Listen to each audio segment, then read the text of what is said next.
So Bitwig Studio is 10 years old this year, and they asked me to do some kind of competition, and you can enter this competition by just putting down the year in the comments when Bitwig Studio was released to the public. Just the year when Bitwig Studio was released. It's actually not that hard. You can probably do the math, right? It's 2024 and it's 10 years and you figure it out. Just put it down in the comments and you can win. In fact, you can win the full version of Bitwig Studio, so the big one, right? All the presets, all the devices, the grid is in there, so everything. And the second prize is the producer version, and the third prize is the essential version. So less devices, less presets, and I think the essential version is missing the grid if I'm not wrong. So if you already own Bitwig Studio, and the probability for this is probably pretty high, because you're subscribed to my channel. So in this case, you can win instead 1 year of upgrades. So the normal 1 year upgrade plan. And I guess you get a license key then, and you can activate it in the future. But you already know how this works, right? So we will figure this out. So put down the year in the comments down below and you can win something. Maybe I throw in some 8-track licenses on top for some other people. I don't know. You can win something. That's all you need to know. So back when Bitwig Studio was released for the first time in this year, I don't want to say because you will figure it out for yourself. Back then I was using still Cubase 6 or 7. I think it was 6. And it already felt pretty stale and boring to me before I even discovered Bitwig Studio. It wasn't on the plan back then. So I was doing drums on audio tracks. I was dragging in the kick drum to an audio track and the snare drum to an audio track, and it felt like doing audio like in Excel or Word. It felt like pretty old and archaic. I don't know what the right word is for this, but felt like old to me. And it was also pretty stale to use Cubase back then. Like LFOs, you had only LFOs inside of plugins. So you had like a VST instrument in a synthesizer, and there were only 3 or 4 LFOs you could use, and that's what you run out of options basically. If you want to use more, you had to use different plugins or maybe use automation or something like this. This was basically how it was back then for me. So then I discovered Bitwig Studio and I downloaded the demo version. I tried out the demo version and it felt like using a toy back then. And I thought to myself, I probably never use this to make music. It's too much fun. It's just a toy, right? But the problem was I was using the demo version more and more. And from one day to the other, I was buying the full version. And for some reason, I never touched then Cubase again for the next 2 years. So this was basically, this was not like a decision I made, like I never use Cubase, I use Bitwig from now on. It was not a conscious decision. It was just like a transition. It just happened. It was like, I never used Cubase again. This was like how it happened, right? And I found out that Bitwig actually brought back the fun in producing music to me. I had a lot of fun enjoying Bitwig, making music in Bitwig, rediscovering making music, doing music also in a different way. So like I said, I did drums in Cubase on the audio tracks, like I drag in the samples. And I rediscovered basically making drums with MIDI or note clips in Bitwig. So I used the sampler, I dragged in basically snare sounds into the sampler and using notes again to trigger the sample. And the benefit was basically that I could modify modulations and note FX these note triggers. So I had like this generative approach. Before I needed to dial in small little changes in Cubase on each sample, on each audio clip, right? I want to have a reverb here and I want to have a low pass there, and here I want to have the snare a bit longer and here a bit shorter, or stuff like this, right?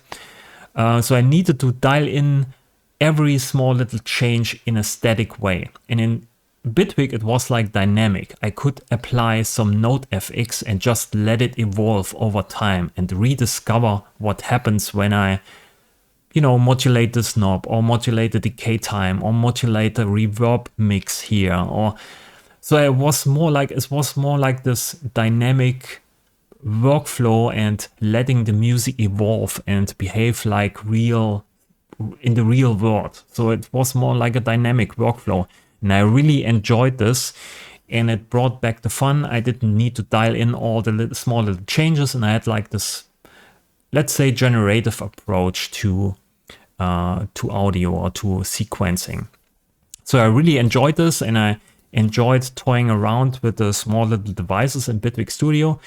And it was also nice that you could use these small, simple devices and recombine them, make bigger devices out of it. Like I said multiple times, it's like Lego bricks, right? You have like these small little simple bricks, but you can combine into different things, a spaceship, a car, or whatever. And a lot of people didn't understand this back then because they were like in this mindset of, oh, I need like a full-fledged plug-in, and in this plug-in everything is possible I want to do. But for me it was like, no, I don't need this. I need this and this, but in a different context or in a different combination, right? And I could do this in Bitwig. I could create my own devices in my own pace, and yeah, basically creating my own effects and my own workflow and my own sound design. It was like heaven for me, basically, more or less. I agree that a lot of features were missing back then, and a lot of features are still missing in Bitwig compared to, let's say, Cubase or Ableton Live. But it doesn't matter to me. For me, it matters more that you have fun exploring, that you have fun making music, and that you can learn things. That's why I also recommend Bitwig Studio for new musicians, or if you want to dive into making music.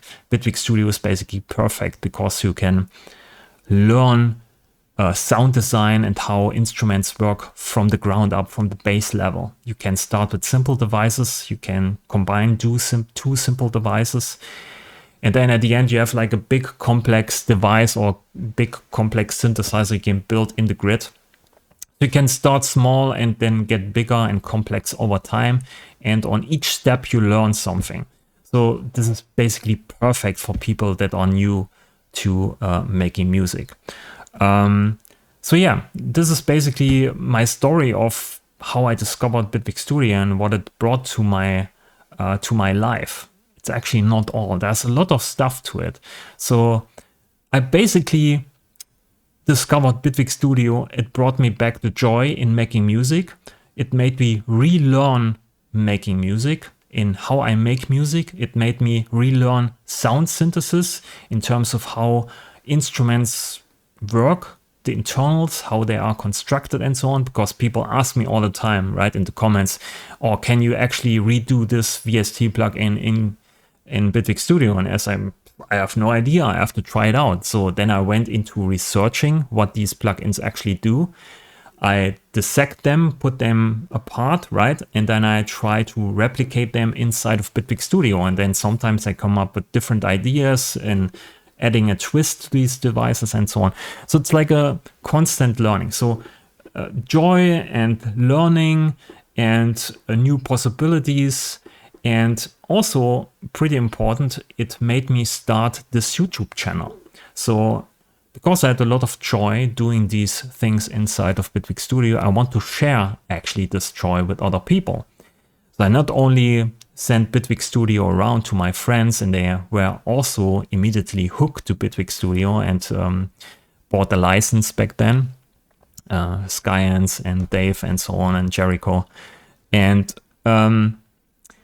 yeah, it was like rediscovering a new world, and I want to share this with other people. And I started basically this YouTube channel.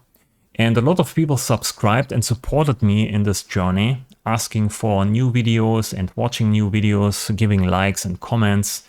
and later on also hate.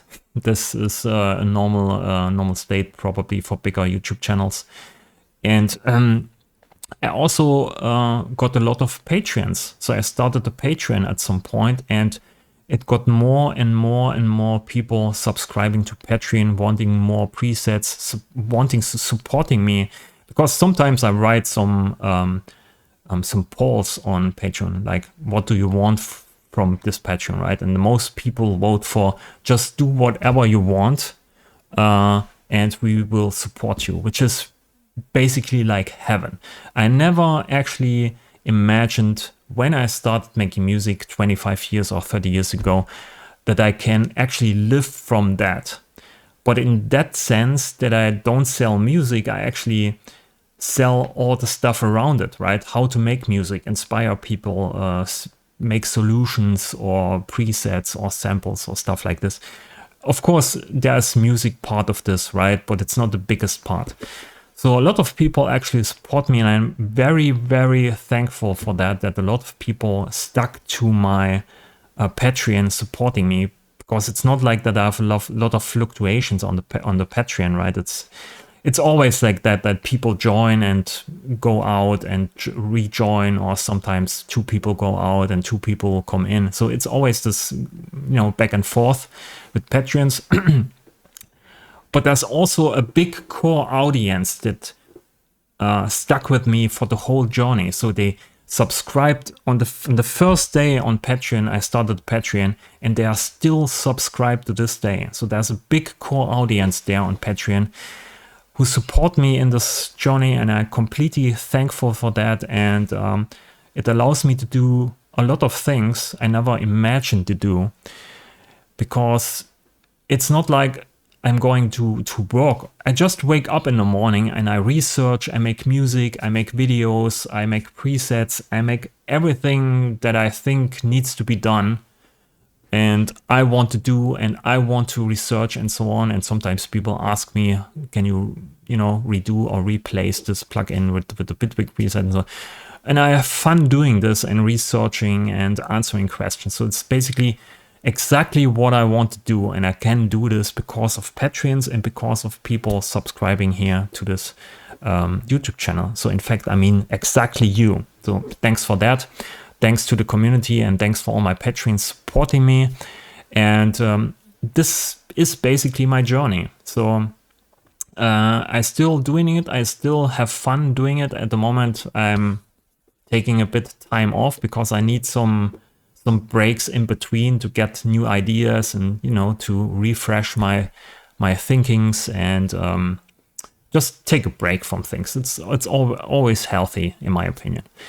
So that's it. That's my journey, and that's also the competition I want to make in this video. So make sure you write in the comments down below the year when Bitwig Studio was released, and hopefully win this competition. Okay, that's it for this video. I talked now for 30 minutes. Thanks for watching. Leave a thumbs up, leave a subscription if you want to, and thanks to everyone, and see you in the next video. Bye.